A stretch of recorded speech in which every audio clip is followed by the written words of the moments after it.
பகைவர் அதிகரித்தாலும் நம்பிக்கை இழக்க வேண்டாம், திருப்தியுடன் இருங்கள். ஏனெனில் பகைவருக்காக நன்றி சொல்லும் வேண்டுகோளை கடைசியில் கடவுள் நிறைவேற்றுகிறார். கடவுளின் விருப்பம் உங்கள் வாழ்க்கையில் நிறைவேறும். கடவுளுக்கு புகழ். எவ்வளவு பகைவர்கள் இருந்தாலும் ஏன் இந்த பகைவர்கள் என்று சொல்ல வேண்டும்? நீங்கள் எவ்வளவு உயரம் ஏற்றுகிறீர்களோ அந்த அளவுக்கு எதிரிகள் இருப்பார்கள்.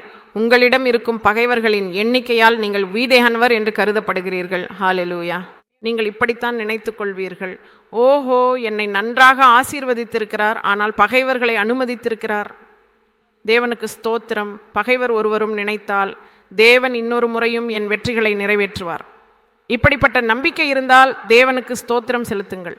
பகைவர்களுக்கு முன்பாக உங்களுக்கு வெற்றியை தரும் தேவன் இருக்கிறார். பகைவர்களின் விருப்பம் நிறைவேறாது, தேவனின் சித்தமே நிறைவேறும். பகைவர்களை உங்களுக்காக பாதபீடமாக ஆக்குவார். ஆபிரகாமுக்கு கொடுத்த ஆசீர்வாதம் போலவே பகைவர் ஒரே வழியில் வந்தால் 7 வழிகளில் ஓடிப்போவார்கள் என்று சொன்னார். பகைவர்களை பற்றி இவ்வளவு கவலைப்பட வேண்டுமா? விசுவாசிகள் தங்கள் நேரத்தை தேவன் எளிதாக சமாளிக்கக்கூடிய பகைவர்களை பற்றி சிந்திப்பதில் வீணாக்குகிறார்கள். எப்போதும் குறை கூறும் ஒருவர் இப்படி செய்வார், அவர் அப்படி செய்கிறார், இப்படி செய்கிறார். அவை எல்லாவற்றையும் தேவன் ஒரே அடியில் வீழ்த்தி உன்னை பாதுகாக்கும் சக்தி அவருக்கு உள்ளது.